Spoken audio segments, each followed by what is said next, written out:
Ladies and gentlemen of the Rake, greetings and salutations. I'm here to talk to you about our latest timepiece. It's the Ralph Lauren for the Rake Negroni Bearfoot watch. So that's the watch I happen to have on my wrist. And you know, the story of the Polo Bear goes all the way back to the late 80s. In the late 80s, the designers from Ralph Lauren's team made tiny stiff teddy bears dressed in menswear for both him and his brother Jerry. Ralph Lauren and his brother Jerry loved these so much that in 1991 they created a limited edition of these bears to be sold in their shop in Madison Avenue in New York. They were sold out, I think, over the course of the weekend, something like that, and today they're the object of huge cult collectability.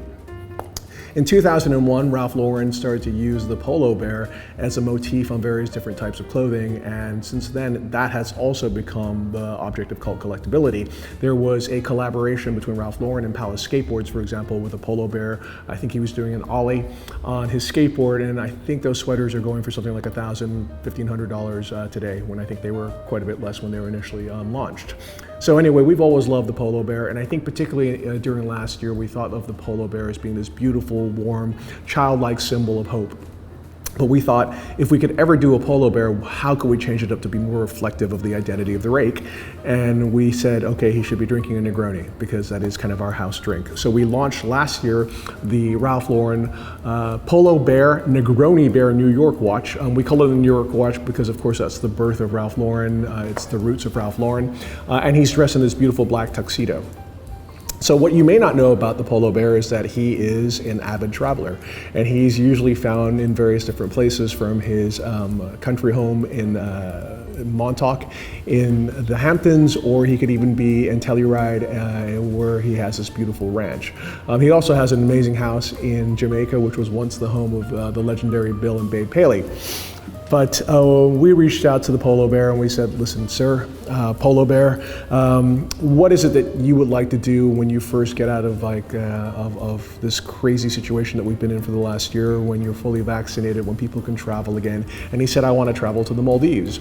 And we said, that's such a great coincidence, because we've just opened a shop in the Maldives in an interesting development, which is 40 minutes away from the mainland of Malé in the Maldives, and which comprises of 4 sister islands, all of which have been reclaimed on a private reef.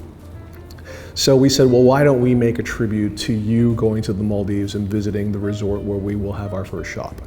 He said he loved the idea, and he said, you know, he had the perfect outfit that he wanted to wear when he went to the Maldives. He said that would comprise of his white double-breasted dinner jacket, his blue braided trousers, and of course his shirt and bow tie.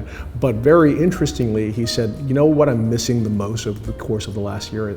He said, I'm missing the feeling of like sand beneath my feet, or in his case, paws. And I think that we can all relate to this. I said, I think once we can travel again, we'll all want to go next to a body of water. We're going to want to jump into the ocean, and we're all going to want to feel the sand beneath our feet or paws, depending on if you're a human or a bear. So we decided to create this watch, which depicts the Polo Bear.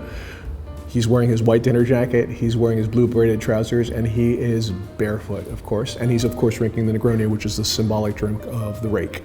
It was really interesting because in conversation with the Polo Bear, he said, you know, this whole idea of being barefoot is actually a very uniquely American thing. And he told me that it went back to 1953 when a reporter and a photographer were dispatched to Hyannisport to interview, at the time, Senator John Kennedy and his fiancée Jacqueline Bouvier.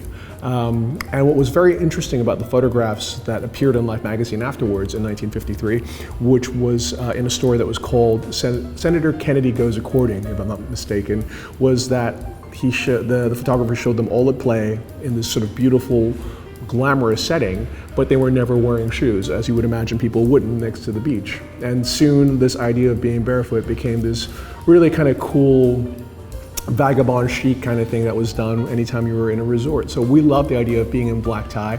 We love the dynamic contrast of that, being barefoot with your black tie, in your tropical black tie, and so we've created this watch. We kind of think of this watch as being a symbol of renewal. It's a symbol of when we can all travel again. It's a symbol of the camaraderie we would all like to share when we can see each other. And I think if you close your eyes, you can already smell the ocean and feel the sand beneath your feet. So we've made this in a limited edition of 200 watches. It comes with 2 straps. It comes in this nylon strap, because of course you're going to want to jump into the water with it. And it also comes on a lovely dark blue calf strap with a white top stitching as well. And it's got the sort of quick release spring bars in the back where you can swap them around very, very easily. So that's it. Thank you very much for joining us. And to all of you that are watching, I would like to toast you, not with a Negroni, but with a Spritz, which is actually our other house drink. Take care. Cheers.